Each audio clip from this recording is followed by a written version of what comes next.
नमस्कार, जय हिंद दोस्तों। आज के इस वीडियो में हम लोग क्लास 10th सोशल साइंस के पहले चैप्टर यूरोप में राष्ट्रवाद का उदय के सभी महत्वपूर्ण प्रश्नों को करने वाले हैं, जो परीक्षा के दृष्टिकोण से बहुत ही महत्वपूर्ण हैं। इसलिए वीडियो को बहुत ही ध्यान के साथ देखिएगा। बोर्ड्स के हिसाब से ये चैप्टर बहुत ही महत्वपूर्ण है। चलिए फिर स्टार्ट करते हैं। तो यहाँ पर दोस्तों सर्वप्रथम हम लोग कुछ बहुविकल्पीय प्रश्न को देखने वाले हैं। पहला प्रश्न आपके सामने है, राष्ट्रवाद नेशनलिज्म का प्रारंभ जिस देश में हुआ वह है। तो यहाँ पर सही उत्तर हो जाएगा फ्रांस में राष्ट्रवाद का प्रारंभ हुआ था। नेक्स्ट क्वेश्चन है, नेपोलियन का संबंध किस देश से था।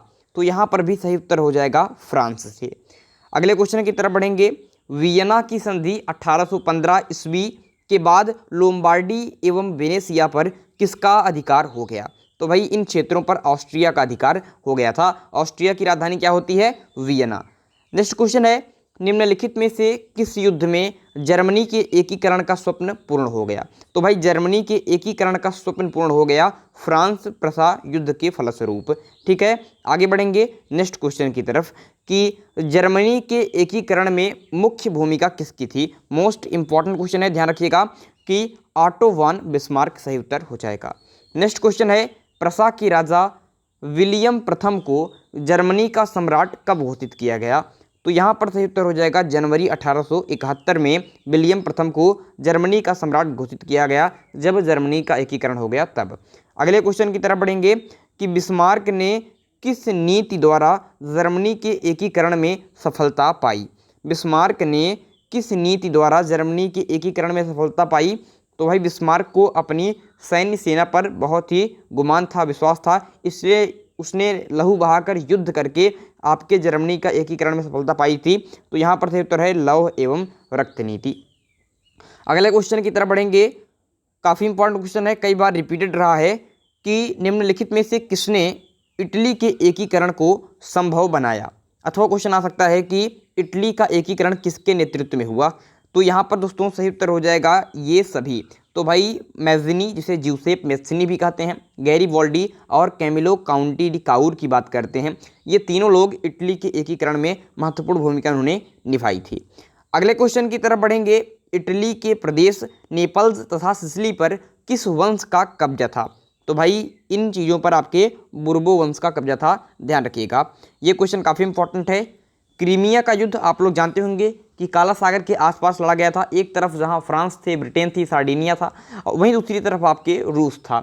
इतिहास में इस युद्ध को सबसे मूर्खतापूर्ण एवं अनिर्णायक युद्ध की श्रेणी में रखा जाता है। क्रीमिया का युद्ध 2-3 सालों तक चला था। इसका आरंभ हुआ था जुलाई 1853 में और 1855-56 ईस्वी तक ये युद्ध लड़ा गया था। ध्यान रखिएगा, काफ़ी इंपॉर्टेंट है। तो यहाँ पर बी ऑप्शन करेक्ट है। आगे बढ़ेंगे, गैरीबाल्डी संबंधित था। तो भाई मैंने आपको बताया कि मैज़िनी की बात करते हैं, गैरीबाल्डी की बात करते हैं, कैमिलो डी काउर की बात करते हैं, ये सभी लोग इटली के एकीकरण से संबंधित हैं। आज का अगला क्वेश्चन है कि गैरीबाल्डी ने किस देश की राष्ट्रीय एकता के लिए संघर्ष किया था। वही प्रश्न है भाई आपके इटली के लिए। और यहाँ पर क्वेश्चन है, विलियम प्रथम 1861 ईस्वी में कहाँ का शासक बना। तो भाई आपके यह 1861 में आपके प्रसा का शासक बना था। अब आगे बढ़ेंगे दोस्तों, अति लघु उत्तरीय प्रश्नों को देखने वाले हैं, बहुत ही इंपॉर्टेंट है, ध्यान से देखते हुए चलिएगा। ये सारे प्रश्न परीक्षा में कई बार रिपीट हुए हैं। यहाँ पर क्वेश्चन देखिएगा, नेपोलियन संहिता से क्या आशय है। दोस्तों नेपोलियन जब सत्ता पर आरूढ़ होता है तो 1804 ईस्वी में नागरिकों की सुरक्षा के लिए, नागरिकों के हित के लिए एक नियम प्रणाली लाता है, जिसे नेपोलियन संहिता अथवा नागरिक संहिता कहा जाता है। चलिए फिर हम लोग इसको पढ़ लेते हैं। तो यहाँ पर इसका उत्तर लिखना है, नेपोलियन ने फ्रांस में लोकतंत्र को नष्ट कर दिया। भाई आपके लोकतंत्र जो था उसको नष्ट कर दिया था नेपोलियन ने। इसने प्रशासनिक क्षेत्र में, प्रशासनिक यानी जो आपके पुलिस वगैरह वाला काम होता है, जो प्रशासन से जुड़ा हुआ क्षेत्र है, तो प्रशासनिक क्षेत्र में इसने क्रांतिकारी सिद्धांतों का समावेश किया, बहुत सारे बदलाव किए, जिससे पूरी व्यवस्था कुशल बन सके। नेपोलियन ने 1804 ईस्वी की नागरिक संहिता, जिसे सामान्यतः नेपोलियन की संहिता के नाम से जाना जाता है, ने जन्म पर आधारित विशेषाधिकार समाप्त कर दिया। तो ये जो नेपोलियन संहिता थी, इसके माध्यम से उसने क्या किया, जो आपके जन्म पर आधारित विशेषाधिकार थे इनको समाप्त कर दिया। अच्छा क्वेश्चन है, ध्यान रखिएगा। अगला क्वेश्चन है, काफ़ी इंपॉर्टेंट है, निरंकुशवाद क्या है? भाई आप लोग जानते होंगे कि जो फ्रांस की क्रांति थी दोस्तों के, उससे पहले जो वहाँ पर बुर्बो वंश के राजा थे लुई 14 में, ये सब आपकी बहुत ही निरंकुशवादी सरकार वहाँ पर थी। तो निरंकुशवाद का अर्थ क्या होता है उसको देखिएगा। ऐसी सरकार या शासन व्यवस्था जिसकी सत्ता पर किसी प्रकार का कोई अंकुश नहीं होता है, ठीक है, जिसकी सत्ता पर क्या होता है, किसी भी प्रकार से कोई भी अंकुश नहीं होता है, ठीक है, जो अत्यंत केंद्रीकृत सैन्य बल पर आधारित और दमनकारी होती है। दमनकारी यानी कि आपके अगर आप इसके विरोध में कोई शब्द उठाते हैं तो आपको दमन कर दिया जाता है। सैन्य बल पर आधारित होता है दोस्तों, ठीक है, और आपके अत्यंत केंद्रीकृत होता है, यानी कि जो राजा होता है उसी के पास संपूर्ण अधिकार होता है। इन्हें ही आपके निरंकुशवाद कहा जाता है। समझ गए होंगे। अगला क्वेश्चन, जर्मनी, इटली और स्विट्जरलैंड 18वीं शताब्दी के मध्य किसमें विभाजित थे? तो भाई आपके 18वीं शताब्दी के मध्य में ये राजशाहियों, डचियों और कैंटनों में विभाजित थे। अगला क्वेश्चन है, काफ़ी अच्छा क्वेश्चन है, कार्टर प्रणाली से क्या अभिप्राय है? तो कार्टर प्रणाली की बात करते हैं। यह प्रणाली विभिन्न राष्ट्रों के बीच होने वाला एक समझौता था। क्या होता? आपके जो विभिन्न देश थे उनके बीच में होने वाला एक क्या था, आपके समझौता था। इसका मुख्य उद्देश्य क्या था? पारस्परिक आर्थिक हितों की रक्षा करना। पारस्परिक यानी एक दूसरे की, ठीक है, जैसे भारत चाहे कि श्रीलंका के आर्थिक हितों की सुरक्षा करना और श्रीलंका आपके भारत के, इस तरीके से पारस्परिक आर्थिक यानी कि आर्थिक मतलब मनी होता है, आप लोग जानते होंगे। तो आर्थिक हितों की रक्षा करना एवं उनका प्रोत्साहन करना, यह है आपके कार्टर प्रणाली। अगला क्वेश्चन देखिएगा, रूमानी या स्वच्छंदतावाद क्या था? भाई रूमानीवाद आप लोग जानते हैं एक सांस्कृतिक आंदोलन था जो एक अलग तरह की भावना का विकास करना चाहता था। अगला क्वेश्चन है, 1871 ईस्वी में जर्मनी का सम्राट किसे घोषित किया गया? तो मैंने आपको बताया था कि जनवरी 1871 ईस्वी में आपके विलियम प्रथम को जर्मनी का सम्राट घोषित किया गया था। अगला क्वेश्चन है, मेनर क्या था? अच्छा क्वेश्चन है, इसको ध्यान रखिएगा। मेनर क्या था? दोस्तों भूमि का वह टुकड़ा जो सामंती व्यवस्था में भूस्वामियों के अधीन होता था। किसके अधीन होता था? जो भूस्वामी हुआ करते थे उनके अधीन होता था, जिस पर सामंतों के घर, किले और खेत के अतिरिक्त भूमिहीन किसान भी रहा करते थे। मेनर कहलाता था। समझ में आ गया होगा कि मेनर क्या है? भूमि का एक टुकड़ा है जो सामंती व्यवस्था में भूस्वामियों के अधीन रहता था, जिस पर सामंतों के घर, किले और खेत तो रहते ही थे, इसके अतिरिक्त जो भूमिहीन किसान थे वे भी रहा करते थे। समझ में आ गया होगा, बिल्कुल। अगला क्वेश्चन है, 1832 ईस्वी की संधि का नाम बताइए जिसने यूनान को यानी ग्रीस को एक स्वतंत्र राष्ट्र की मान्यता दी। तो भाई जो कुस्तुनतुनिया की संधि थी, इसने ही यूनान को एक स्वतंत्र राष्ट्र के रूप में मान्यता दी थी। आगे बढ़ेंगे, जोल्वेराइन का अर्थ बताइए। सबसे इंपॉर्टेंट क्वेश्चन है, स्टार मार्क फटाफट लगा लीजिए। दोस्तों जोल्वेराइन की बात करते हैं तो यह एक तरीके का शुल्क संघ था। क्या था? आपके एक तरीके का शुल्क संघ था। इसकी स्थापना सन 1834 ईस्वी में हुई थी। किसकी पहल पर? तो प्रसा की पहल पर। और इसका लक्ष्य क्या था कि जो जर्मन के लोग हैं उनको आर्थिक रूप से एक राष्ट्र के रूप में बांटना। दोस्तों जोल्वेराइन ने क्या किया था कि पहले जर्मन राष्ट्र में, यूरोप में जो 34 प्रकार की मुद्राएं चलती थी उसको इसने हटा दिया और केवल 2 मुद्राएं सीमित कर दी, जिससे कि आपके आर्थिक रूप से राष्ट्र में एकता आए। ठीक है, समझ में बात आ गई। जैसे अपने भारत में क्या होती है, केवल एक मुद्रा चलती है, रुपया। ठीक, क्या चलती है आपके? रुपया चलती है। अगर अलग अलग तरह की मुद्रा रहेगी तो हम लोग आर्थिक रूप से एकजुट नहीं हो पाएंगे। तो जोल्वेराइन का मुख्य उद्देश्य यही था कि जर्मन लोगों को क्या किया जाए, आपके आर्थिक रूप से एक राष्ट्र के रूप में बांधा जाए। तो ये जोल्वेराइन का आपके उद्देश्य था। स्थापना 1834 में प्रसा की पहल पर क्या था? तो शुल्क संघ था। अगले क्वेश्चन की तरफ बढ़ेंगे। 1815 ईस्वी के बाद के वर्षों के दौरान यूरोप के क्रांतिकारियों का मुख्य उद्देश्य क्या था? दोस्तों ये जो 1815 ईस्वी की बात करते हैं तो इसके बाद के दौरान क्या था आपके मुख्य उद्देश्य पूछ रहा है, तो आवश्यक रूप से राष्ट्र राज्य का निर्माण करना ये मुख्य उद्देश्य था। क्वेश्चन है, रक्त एवं लौह की नीति से क्या आशय है? अभी जब मैं आपको क्वेश्चन करा रहा था, कैसे क्वेश्चन? अभी जब मैं आपको करा रहा था बहुविकल्पी प्रश्न, तो वहाँ पर आया था कि जो बिस्मार्क साहब हैं उन्होंने किस नीति के द्वारा जर्मनी का एकीकरण किया? तो मैंने बताया था लौह एवं रक्त की नीति के द्वारा।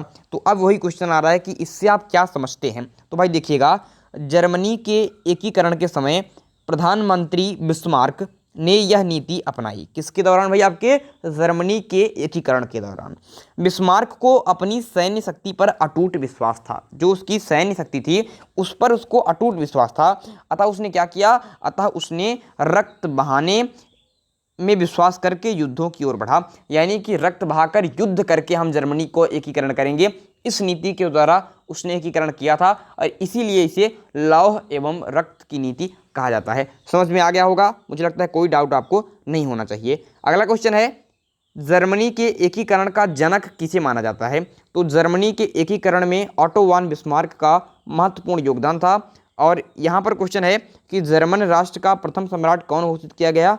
तो जर्मन का प्रथम सम्राट काइजर विलियम प्रथम को घोषित किया गया, जैसा कि मैंने आपको बताया ही। ये क्वेश्चन भी अच्छा है, नारीवाद संगठन की स्थापना किसके द्वारा की गई? तो आप लोग जानते होंगे लुइने ऑटो पीटर्स को। किसकी बात करते हैं?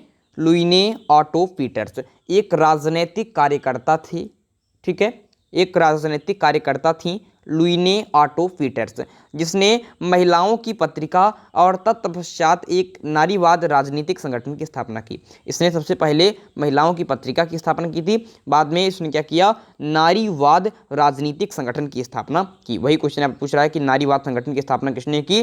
तो लुइने ऑटो पीटर्स ने। आगे की तरफ बढ़ेंगे, 19वीं सदी के मध्य में इटली कितने राज्यों में विभाजित था? तो भाई आपके इटली 7 राज्यों में विभाजित था, लेकिन इसमें से केवल एक जो राज्य है सार्डिनिया पिटमोंड, केवल उसी पर इतालवी राजघराने का शासन था। ठीक है, 7 राज्यों में विभाजित था, लेकिन केवल एक राज्य पर इतालवी राजघराने का शासन था। अगला क्वेश्चन है, 19वीं शताब्दी के शुरुआती दौर में राष्ट्रीय एकता किस विचारधारा से जुड़ी हुई थी? तो भाई 19वीं शताब्दी के आरंभ में जो राष्ट्रीय एकता के विचारधारा थी, राष्ट्रीय एकता की जो विचार थे वो उदारवाद से जुड़ी हुई थी। किससे? आपके उदारवाद से, लिबरलिज्म से। ठीक है, एक रूढ़िवाद होता है जो कहता है कि जो हमारी प्राचीन परंपराएं हैं हम उसी को मानते हैं, और एक उदारवाद है जो उसमें सुधार की बात करता है। ठीक है, तो आपके जो 19वीं शताब्दी के शुरुआती दौर में जो राष्ट्रीय एकता की विचारधारा थी वो किससे जुड़ी थी? तो आपके उदारवाद से जुड़ी थी। आगे बढ़ेंगे भाई, इटली का एकीकरण कब से माना गया है? तो भाई आपके हम लोग इटली के एकीकरण की बात करते हैं तो 1859 से लेकर 1871 ईस्वी के बीच। रूढ़िवाद से क्या आता है? जैसा कि मैंने बताया उदारवाद और रूढ़िवाद में वही क्वेश्चन यहाँ पर है, तो देख लीजिए, एक ऐसा राजनीतिक दर्शन जो परंपरा स्थापित संस्थानों, पौराणिक परंपराओं जो प्राचीन समय से चली आ रही हैं और रिवाजों पर बल देता है कि जो प्राचीन की रिवाज थी, परंपराएं थी, वही सही है। जैसे आप लोग जानते होंगे कि हिंदू धर्म में पहले एक नियम था, जब पति मर जाता था तो पत्नी भी उसकी चिता में क्या हो जाती थी? सती हो जाती थी, जिसे सती प्रथा कहा जाता था।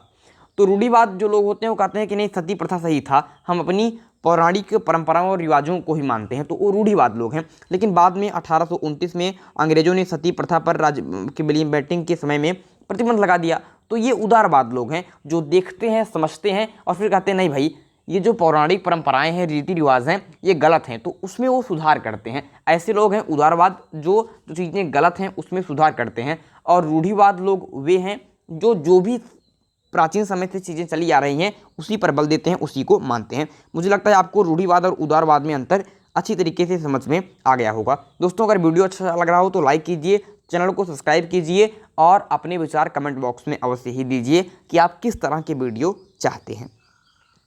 अगले क्वेश्चन की तरफ बढ़ेंगे, उस घटना का नाम बताइए जिसने 1830 से 1848 ईस्वी में यूरोप के पूरे शिक्षित अभिजात वर्ग में राष्ट्रीय भावनाओं का संचार किया।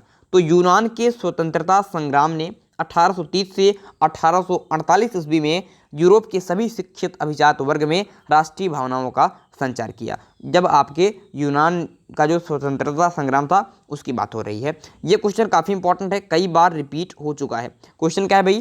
क्वेश्चन बहुत ही महत्वपूर्ण है। जब फ्रांस छींकता है तो बाकी यूरोप को सर्दी जुकाम हो जाता है। यानी यहाँ पर कहना चाह रहे हैं कि फ्रांस में जो भी चीज़ें होती हैं उसका प्रभाव पूरे यूरोप पर पड़ता है। यानी अगर फ्रांस छींक रहा है तो सर्दी जुकाम पूरे यूरोप को हो जाता है। तो इसका कथन का अर्थ है कि फ्रांस में जो भी चीज़ें होती हैं उसका प्रत्यक्ष प्रभाव पड़ता है पूरे यूरोप पर। ये कथन किसका है भाई? तो यह कथन मैटरनिख का है। किसका है? आपके मैटरनिख का है, ध्यान रखिएगा, काफ़ी महत्वपूर्ण है ये। अगला क्वेश्चन है, यूरोप में फ्रांसीसी क्रांति के कारण राजनीतिक तथा संवैधानिक परिदृश्य में हुए प्रमुख बदलाव क्या थे? तो राजतंत्र का लोकतंत्र में हस्तांतरण होना, यही आपके क्या था? प्रमुख बदलाव था। ठीक है, यूरोप में फ्रांसीसी क्रांति के कारण, जो फ्रांसीसी क्रांति हुई थी उसके कारण राजनीतिक तथा संवैधानिक परिदृश्य में क्या बदलाव हुए?